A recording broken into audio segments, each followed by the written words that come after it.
Hello, my beautiful human family. Today I am going to be doing another deepening because I thought of a topic that I think about a lot, and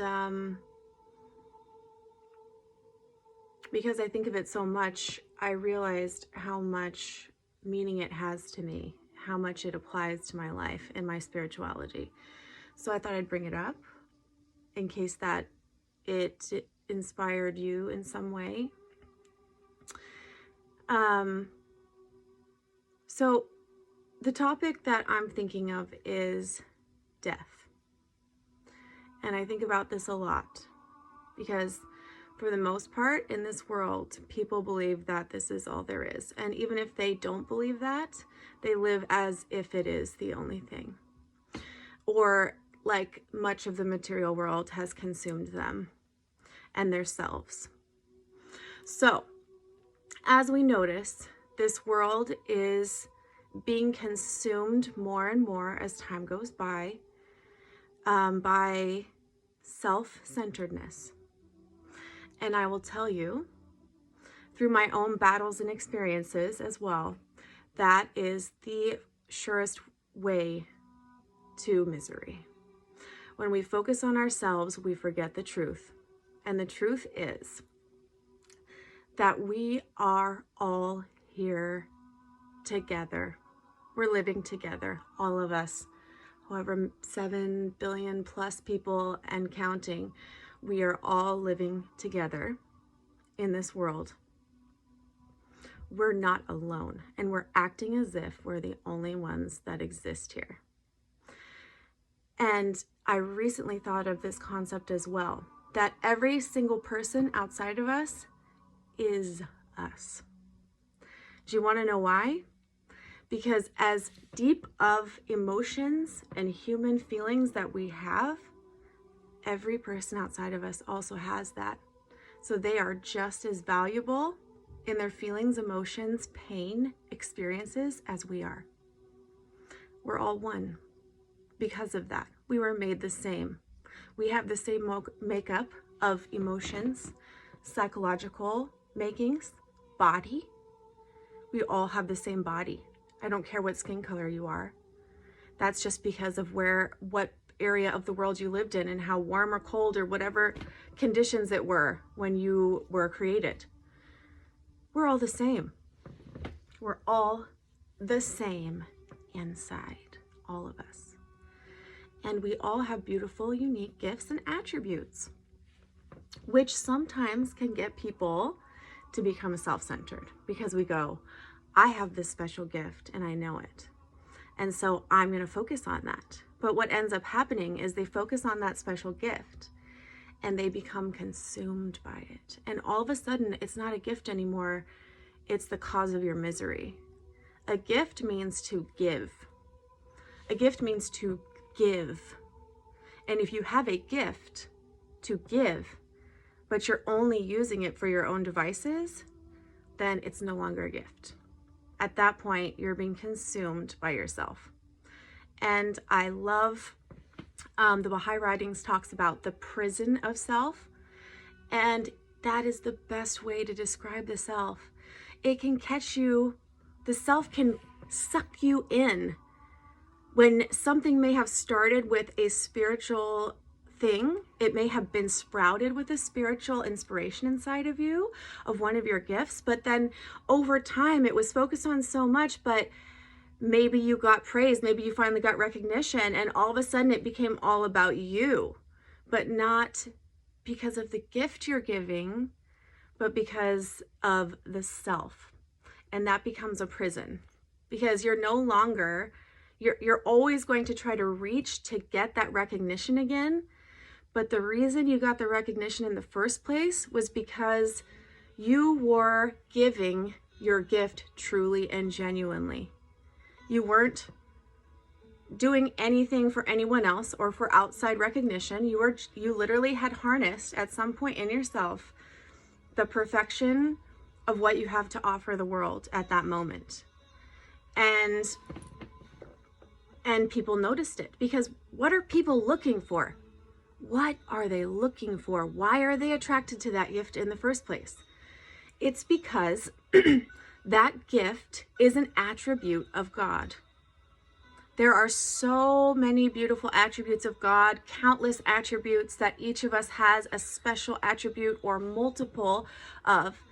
And we're sent with those divine attributes to create a whole earth, a whole godly earth, a filled spiritual realm on earth, where we're all contributing the special, unique gems that we've been handed to each other, and we get to live amongst treasure, like unfathomable level treasure from God.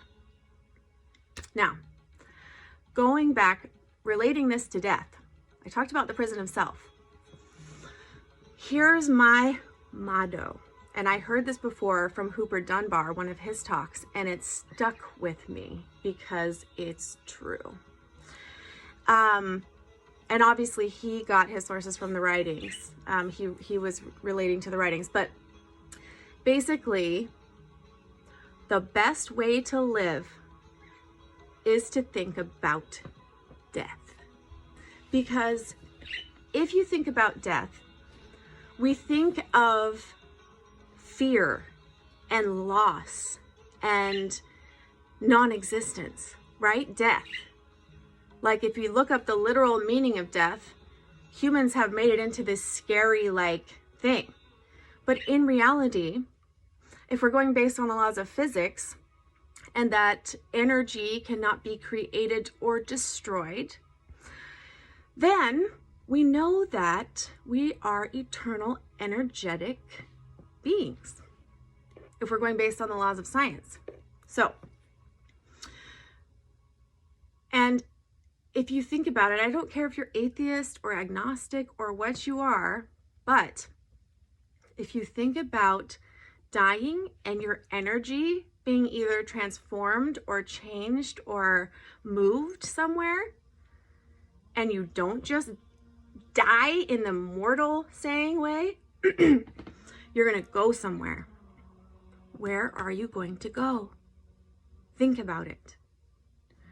This is very important because if you die and you've lived like you were attached to nothing but this world, like this was the only world that existed while you were in it, then you won't be prepared for the next realm, which is supposed to be a graduation from this world. You're going to be stuck here. You're going to be stuck in whatever worldly traits there are here.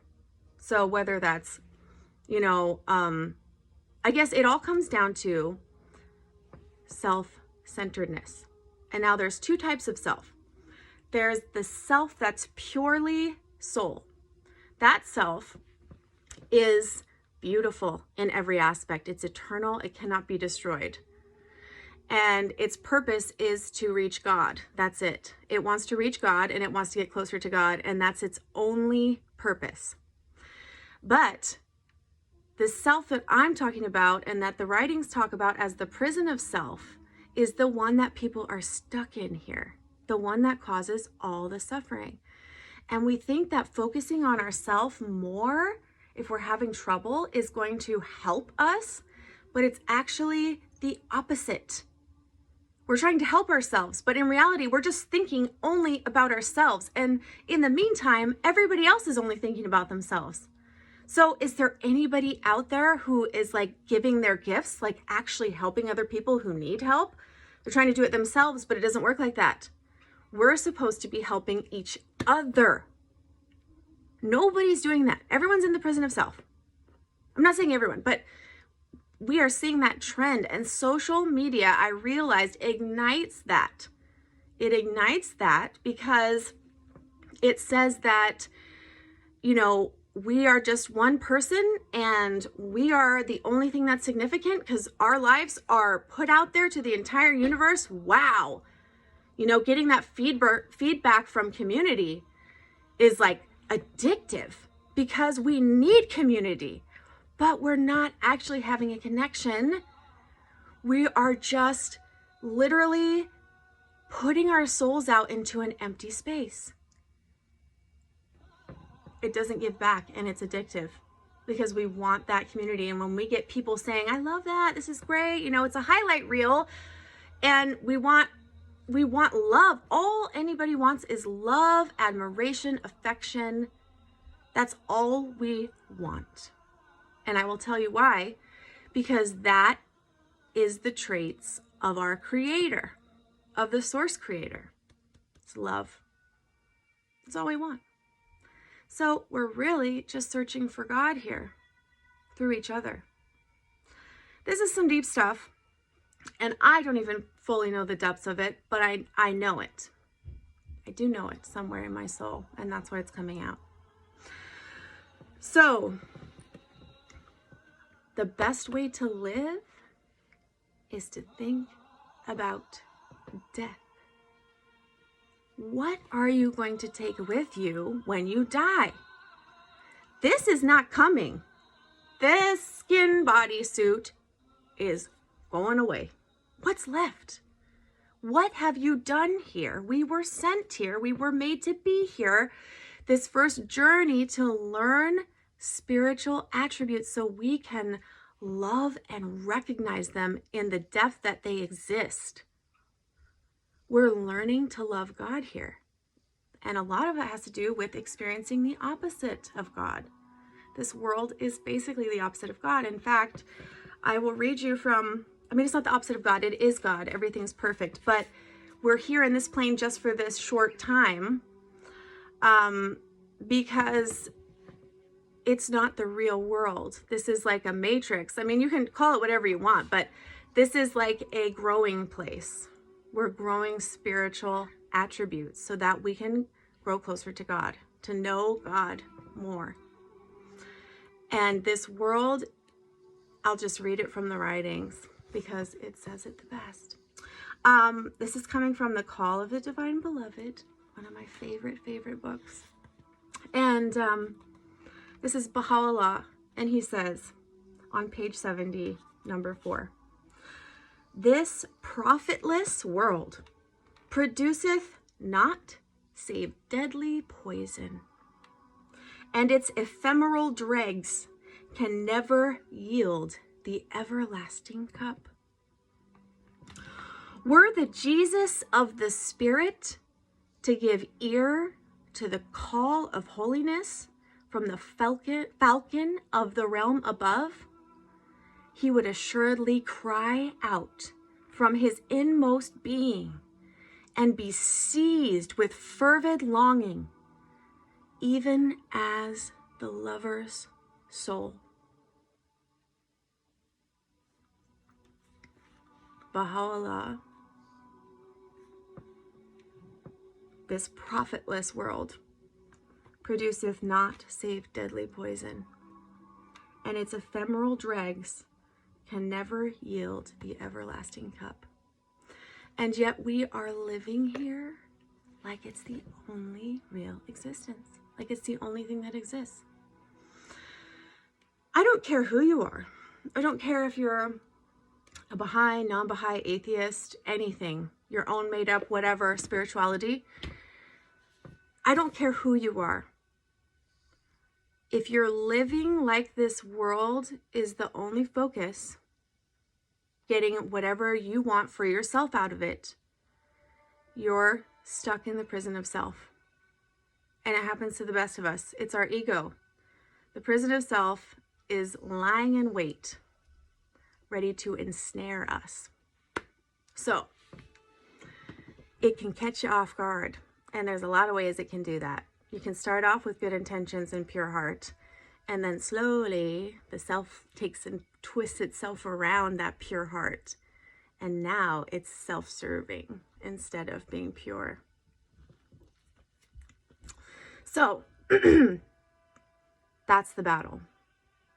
But thinking about death is the best way to live, because even if you don't believe in the law that energy cannot be destroyed, what if?